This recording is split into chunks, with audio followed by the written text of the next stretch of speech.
Hello दोस्तों, welcome back to my YouTube channel. तो दोस्तों, आज मैं आपके सामने एक नए टॉपिक के साथ उपस्थित हुआ हूँ। जो आज का नया टॉपिक है Delhi scam, Delhi liquor scam. जैसे कि आपको पता होगा कि दिल्ली में क्या चल रहा है, एक नया स्कैम हुआ है। आपको मैं उस चीज़ के बारे में थोड़ी जानकारी देने आया हूँ कि बेसिकली दिल्ली लिकर स्कैम क्या है। आपको पता है कि आम आदमी पार्टी का दिल्ली में शासन चला हुआ है। तो मनीष सिसोदिया वहाँ के डिप्टी सीएम है। पहले वहाँ पे ओल्ड पॉलिसी थी लिकर की, जो वहाँ पे कोई भी प्राइवेट वेंडर नहीं होता था, सिर्फ गवर्नमेंट को ही शराब बेचने की अनुमति थी। लेकिन दिल्ली गवर्नमेंट ने क्या किया, एक नई पॉलिसी लेके आई है जिसकी वजह से ये स्कैम हुए हैं। तो ये पॉलिसी आई कैसे, इसके आने की ज़रूरत क्यों पड़ी है, पहले हम वो चीज़ें जान लेते हैं।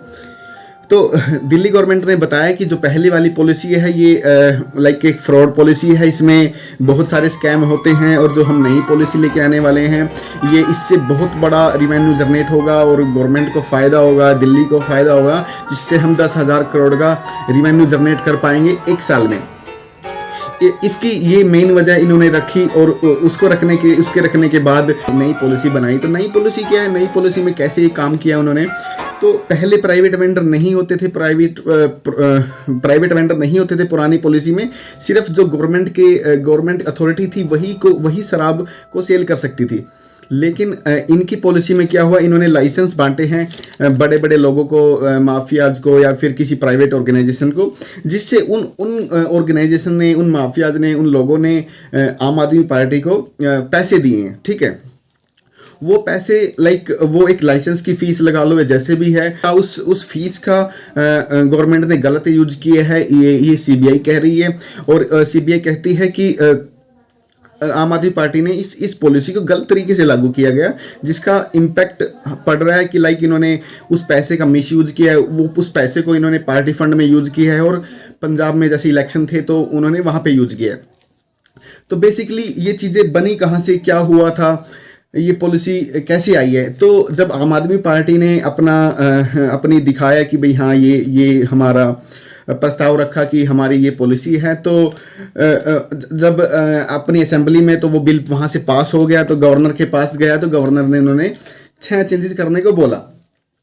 तो उन्होंने वो चेंजेस करके तो उनको उस पॉलिसी को वो करा दिया कि वो एक्टिव करा दी। जिस दिन वो पॉलिसी एक्टिव हुई है वो 17 नवंबर 2021 थी। ठीक है, तो उसके बाद क्या हुआ कि तब के जो मौजूदा गवर्नर थे उन्होंने उसको एक्टिव कर दिया, लेकिन उसके बाद उनका तबादला हो गया, उनका ट्रांसफ़र हो गया। उसके बाद क्या हुआ, वहाँ पे एक नया गवर्नर आया। मतलब टाइम बीतता गया, ये मैं आपको बहुत जल्दी बता रहा हूँ, लेकिन टाइम बीतता गया और ये चीज़ें होती गई। लेकिन जैसे उस बिल को पास करने से पहले वहाँ की अपोजिशन पार्टी, आपको पता है बीजेपी है, बीजेपी ने बहुत विरोध किया। लेकिन विरोध होने के बाद भी आपको पता है वो बिल फिर भी पास हुआ है, बहुत सारी चीज़ें हुई हैं। लेकिन उसी चीज़ का आज ये स्कैम हुआ है। वो विरोध करने के बाद भी दिल्ली आम आदमी पार्टी ने उसको नहीं रोका, फिर भी उसको एक्टिव कर दिया। 8 मंथ के बाद मनीष सिसोदिया जी जो डिप्टी सीएम थे, जिस दिन मैं भी ये वीडियो रिकॉर्ड कर रहा हूँ, तब तक मनीष सिसोदिया ने अपना रेजिग्नेशन दे दिया है आम आदमी पार्टी को। तो अब मैं थे यूज करूँगा। तो मनीष सिसोदिया जी ने 8 मंथ के बाद प्रेस कॉन्फ्रेंस बुलाई। और प्रेस कॉन्फ्रेंस को बुलाने का रीज़न क्या रहा, बेसिकली मेन कारण क्या था प्रेस कॉन्फ्रेंस का, तो मेन रीज़न था कि उन्होंने पुरानी पॉलिसी को दोबारा लेके आना था, नई पॉलिसी को डिस्पोज करना था, और मतलब वो पुरानी पॉलिसी ख़त्म करनी थी। तो फिर से कारण पूछा कि पुरानी पॉलिसी क्यों लेके आना चाहते हो, नई पॉलिसी है तो है। तो उन्होंने बताया कि जो बीजेपी गवर्नमेंट है वो उनके ऊपर प्रेशर बना रही है, वो उनके वेंडर को मतलब प्रेशराइज कर रही है सीबीआई जांच के लिए कि भाई हम तुम्हारे ऊपर सीबीआई जांच लगा देंगे। तो इस तरह की धमकी देने की कोशिश की गई है। तो उस दिन से फिर मनीष सिसोदिया जी ने पुरानी पॉलिसी को वापस ले आए, पुरानी पॉलिसी एक्टिव करा दी। और जो नई पॉलिसी में हमारे दिल्ली को 32 जोनों में बांटा हुआ था और एक जोन में 28 मैक्सिमम शॉप्स ओपन कर सकते थे वेंडर्स, जो हमारे प्राइवेट वेंडर थे। और हर एक वेंडर के लिए क्राइटेरिया रखा गया था कि इस तरीके की दुकान होनी चाहिए, इतने एरिया होना चाहिए, इस जगह पे होनी चाहिए, कुछ इस तरीके के क्राइटेरिया भी रखे गए थे। और नई पॉलिसी में जो मेन चेंजेस किए गए थे, अब जो हमारी पुरानी पॉलिसी है दिल्ली की, जो लिकर पॉलिसी है, तो उसमें जो शराब पीने की एज की जो रेस्ट्रिक्शंस है वो 25 ईयर ओल्ड है, लेकिन जो नई पॉलिसी आई है उसमें 21 ईयर ओल्ड कर दिया गया था। यानी कि 21 साल का जो व्यक्ति है, जो लड़का है, वो भी शराब पी सकता है या खरीद सकता है। और एक और जो बड़ा चेंज हुआ था, जो ड्राई डे जिसको बोलते हैं, जिस दिन हम शराब को परचेज नहीं कर सकते हैं, तो वो 21 ड्राई डे थे दिल्ली पॉलिसी की, जो दिल्ली की जो पुरानी पॉलिसी है उसके अंदर। लेकिन नई पॉलिसी में उनको भी बदल के 3 कर दिया गया है। तो बड़े बड़े चेंजेस ये हुए हैं। और उसके बाद कैसे सीबीआई मनीष सिसोदिया तक पहुंची है, कैसे ये उनको कस्टडी में लेके जाया गया है, तो इसका क्या कारण रहा है, कैसे उनको सीबीआई को पता चला कि ऐसा ऐसा हुआ है। तो के जो नए गवर्नर आए हैं वीके सक्सेना, तो उन्होंने चेक किया कि जो नई लिकर पॉलिसी है वो क्या है। जब उन्होंने उसको पाया, उसको पढ़ा, उसको समझा, तो उन्होंने उसमें बहुत सारे लूप होल देखे। और लूप होल देखने के बाद उन्होंने जो हमारे जो लेफ्टिनेंट गवर्नर थे, उन्होंने बहुत सारे लूप होल देखे। तो उन्होंने सीबीआई जांच की मांग की।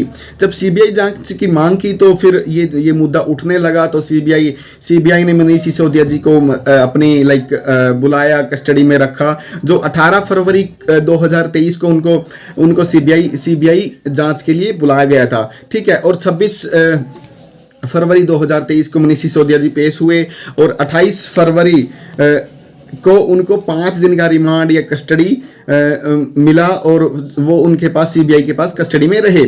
उसके बाद मनीष सिसोदिया जी की कस्टडी खत्म हुई तो वो सुप्रीम कोर्ट के दरवाजे के पास गए कि सुप्रीम कोर्ट की मुझे बचा लो, ये क्या हो रहा है। तो सुप्रीम कोर्ट ने उन्हें बोला कि आप हाई कोर्ट के पास जा सकते हैं, क्योंकि दिल्ली हाई कोर्ट के पास भी इतनी ही पावर है, इस चीज़ के लिए पावर है दिल्ली हाई कोर्ट के पास, तो आप हाई कोर्ट के पास जा सकते हैं।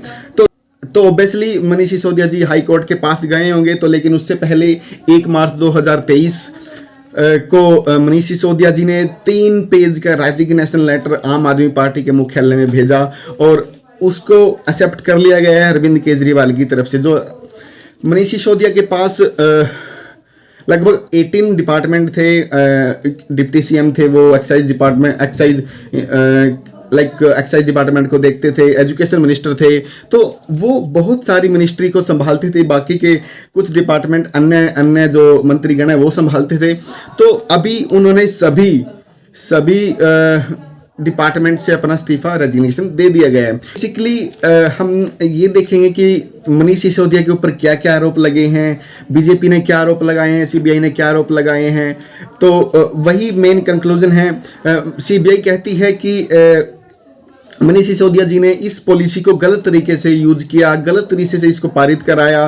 सीबीआई कहती है कि मनीष सिसोदिया ने जांच में उनका साथ नहीं दिया है। सीबीआई कहती है कि मनीष सिसोदिया जी ने अपने सबूत मिटाने की भी कोशिश की है। तो बहुत सारे ऐसे तर्क निकल के आ रहे हैं ऐसे बिल को पास कराने के लिए, ठीक है। तो ये एक जो चल रहा है ये उस स्कैम के बारे में है।